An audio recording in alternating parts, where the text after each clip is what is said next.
just came outside to get the sheep's food ready and wanted to show you that now the sheep and the cows are getting along really well. I actually came out without my camera, and one of the cows was literally right next to one of the sheep, but when I went to grab my camera, they moved a little, but they're hanging out together and they seem fine.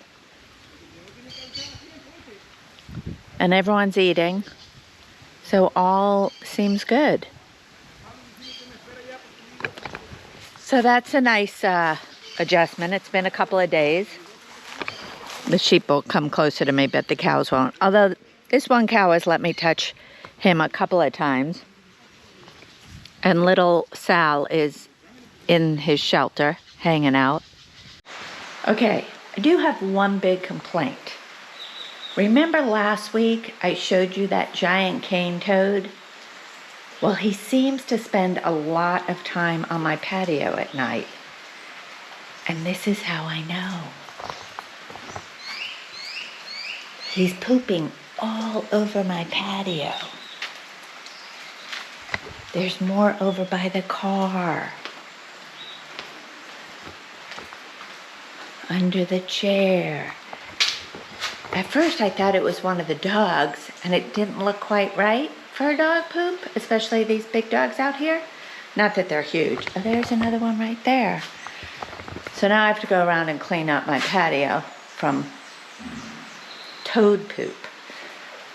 Not thrilling me. I was gonna come out last night and chase it off the patio, but I didn't. So today I'm gonna clean, and then probably tomorrow I'm gonna clean. So yeah, he's a problem, and he's huge. But I'm told he's on the patio because he's going after the dog food. So let me show you. The dog food is in barrels, but the dogs eat out here, and two of them are very picky, and they'll spit some of the kibble out, and I just leave it figuring something's gonna eat it. Well, unfortunately, it's the toad. So I have to be more careful about not leaving any kibble out at night. The problems of living in the tropics, I guess. We're having a rainy day today, but now it's just drizzling, barely. One of the things we're working on this week is really just the garden. These are my okra plants. They are about, I guess, 12 to 14 feet high. I actually cut them down once and then didn't follow up. I cut them down to about 6 feet, and they just have been going crazy since then. So I need to use the ladder to harvest. I just got most of the okra that's ready out. I should have a lot soon. And if those of you don't know what an okra flower looks like, they're actually quite beautiful. But these are not ready. This one I maybe could pick, but it's really small. The thing with okra I've learned is that you really have to go out every day because they grow so fast. And you don't want them to grow too big or they get tough. I have two up there that I missed. One is maybe not too big, but I'm gonna leave it. Let's see if I can show you. Yeah, over here. I don't know if you could see them, but these two right here are really quite large. So I am gonna save those on the tree. I call it a tree, it's really a plant.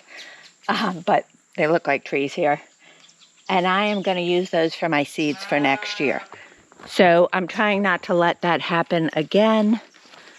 So I'm coming out every day. I think I see another one I can pick over there. But I'm coming out every day. I'm picking a few.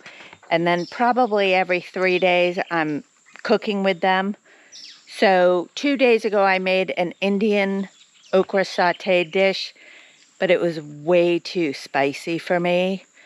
But I loved the way it tasted. I just couldn't eat it. I ended up giving it to the chickens. So, and those of you that don't know, chickens don't have heat receptors, I guess you would call them, in their mouth. So a hot pepper doesn't taste hot to them. They don't notice. So I figured it was good for them. We just disturbed this, and I planted some watermelons. And you can see they're starting to germinate. I think these are watermelons. This definitely is. These are over here. I have a few. And so they're starting to germinate. I did my typical, I don't plan, and I'm not super rigid in how I do things. I just sprinkled some seeds in, and they are coming up. I've also got some grass growing. I probably should have pulled most of this grass out, but I think it's fine. I'll just have to keep an eye on it. My melons are doing pretty well. So here is a melon. It looks like it's already turning, which it's kind of early. It's very small, as you can see. It's tiny. But we'll leave it. And then what I did, because I'm worried about it getting mildewy, and you could see certainly the plants are getting mildewy. So I put this one up, and I'm trying to keep it wound around, and you can see there are some melons on here. So hopefully it will stay up. We'll see. I may have to find a better method for that. And I definitely want to do more soon.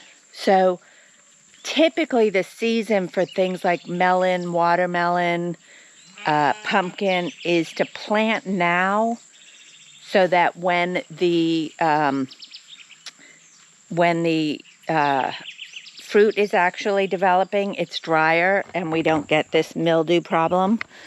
But I didn't do that. I decided to try some early. And so I tried it early. It seems to be okay with these melons, but we'll see if we actually, so often I have things fruiting, and I'm getting, or I'm getting vegetables, and then at the last minute they either die or get eaten. I've been struggling with guanabana, which is also soursop. It's just getting eaten by the bugs. So we'll have to see. I still have high hopes for my purple sweet potatoes. They're still doing well. They're not ready to harvest. But again, that's one item that I'm kind of thinking may do well, may not. The ground was really hard. Next year that's the one place I'm hoping to till, is where I put my sweet potato patch, which will be in a different spot. So I've got the grass hopefully dying under these two, and we're going to put more pumpkin. This is pumpkin, but it's very unhealthy. I'm going to put some, I think it's unhealthy because it's getting no sun. I think that's its problem. And that's because of the okra. But I am going to put some more. I don't even think it needs, it's in compost, but I may put some more sheep manure over it to see if that helps. I don't think it will, but you never know. So that's where we're at. We've got a few other things to do in the garden this week. Just in case you're wondering why that lamb is so upset, or sheep.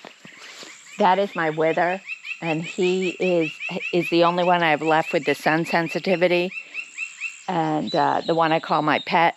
So I did not call him this week, and the sun seemed to be getting him. It's been really overcast for the past 2 days, but the past 2 days he has been inside.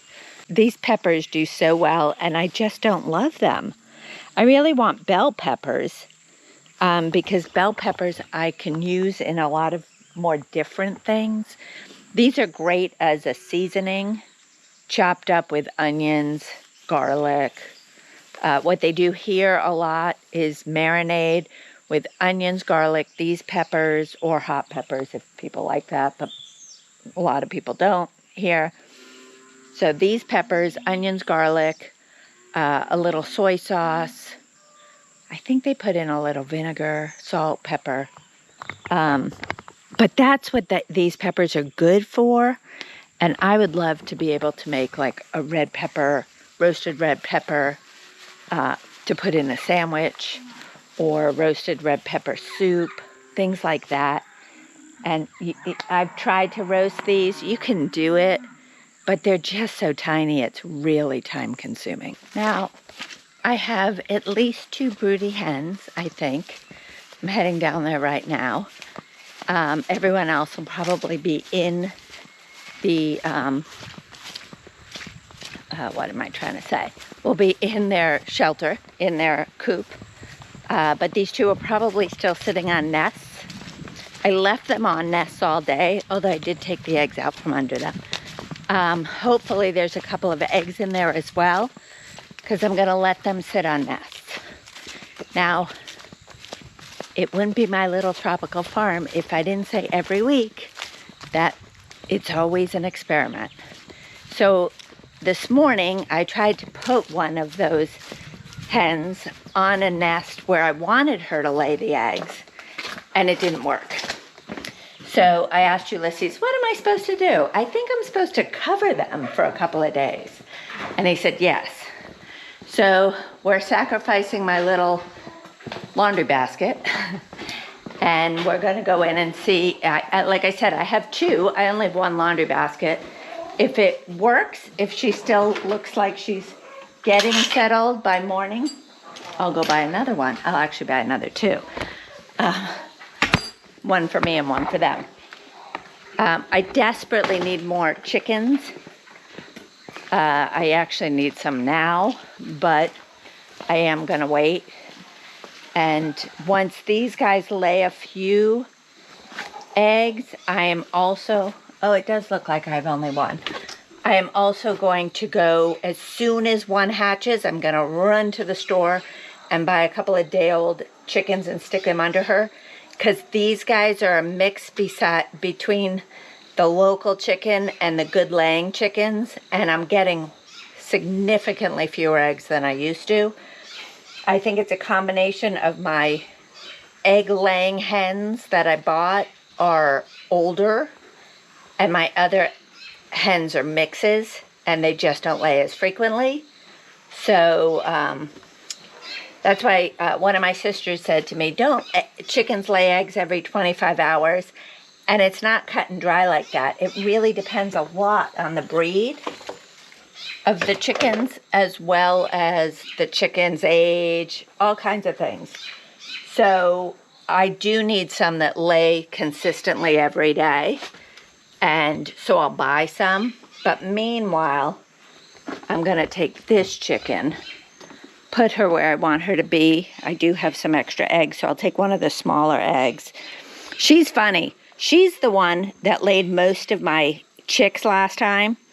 And every time I took her chicks, she'd go into the nest that had the most eggs and sit on that. So she laid almost, birthed almost all, not birthed, but you know what I mean, almost all the eggs last time.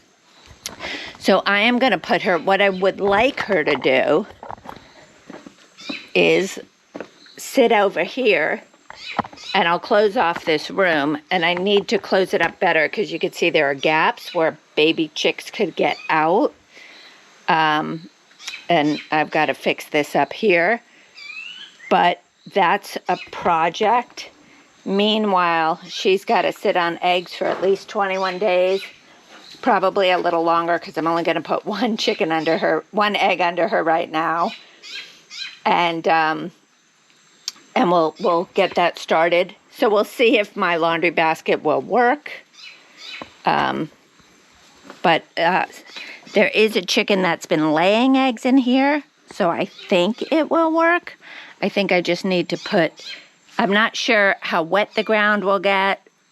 That could be telling. I should maybe put them in that one, but like I said, there was a chicken laying eggs in this one. So I'm gonna use it. And we'll see what we can do. We'll see if it works. So she has been sitting on an egg. So that's the egg I'm gonna give her. I'm gonna put it right there. And I don't know if this is heavy enough to stay on her. No, girls.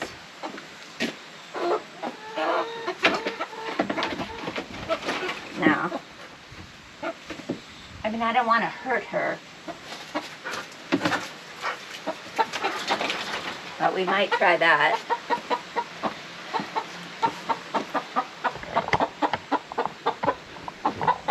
See if she'll settle on that egg. And meanwhile, I'm going to take a picture and send it to either Ulysses or Yanni and see what they think.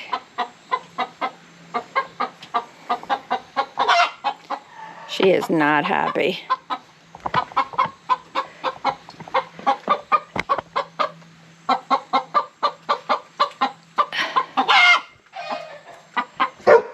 Okay, stop, Lulu.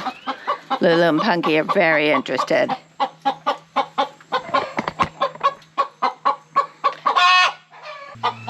Okay, meanwhile, all the other chickens have gotten riled up. So I gotta get them back. Then I'm gonna put the dogs away because I don't want the dogs to be too inclined to try and get to her. It's a rooster talking back to her. He's supposed to be protecting her. He's not doing a very good job. Come on, everybody, go back in. And then, come on. Come on, in you go.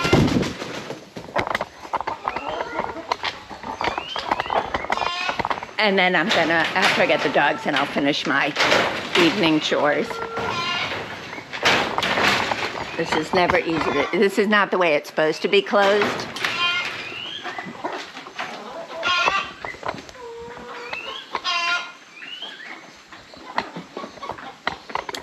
There's still a wasp nest up there. I thought something came and flew at me when I banged on the door. Didn't like it much. The wasp didn't like it much that I was banging the door. I'll get rid of those tomorrow. So the sheep and the cows are getting along really well. As it gets close to dinner time, the sheep come up to the gate and the cows do not, which is perfect. I'm gonna let them in. Now, Sal is back in the shelter because his eyes looked like they were getting worse. I think I mentioned that earlier. And he's miserable. He is so unhappy in there. But I gotta do what I gotta do. So he's been crying all day.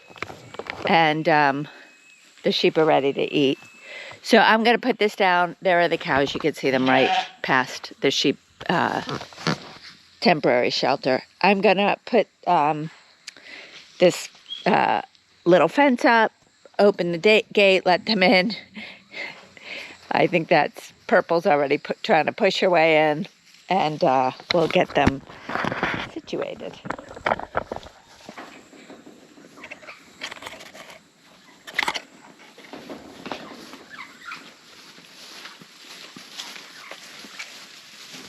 Okay, I'll be right there.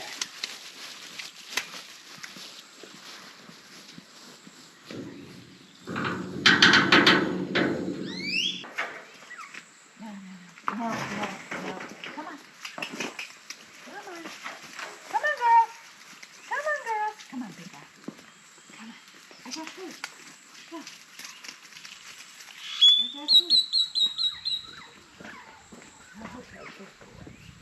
I've been literally cutting down a banana tree every day for him to try and pacify him, but he's not happy. The cow's like, "Where did you take my friends?" She came up. I'm gonna actually close them in the back pasture because I don't want them testing this netting. It's, as always, not electrocuted. I mean, it's not electrocuted. It's not got electricity running through it. So I don't want them in here in the evening by themselves because they will test it and they will be able to get through it. So I'm gonna try and herd her back. I haven't had to do this before. Him. I'm gonna herd him back. I didn't think it was gonna be hard. He is more afraid of me than the other one. The other one, I don't know if he was bottle raised, but he was kind of a pet before they sold him to me. So, but this one was not. This one was with his mama. I don't know that he was with his mama all the time because his mama is a milk cow, but he was mostly with his mama before he was sold to me. And so he's not used to people. The other one is. He's still quite skinny, hoping to fatten him up pretty soon. But here they are at their water trough. They look good. They're doing well.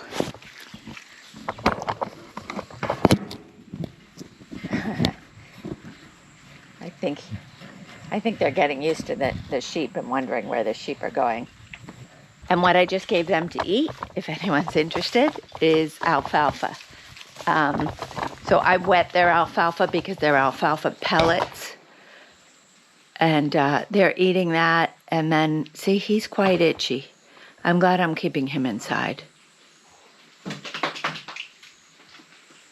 Right, big guy? You coming to say hello? You come to say hello? Your eyes are looking a little better.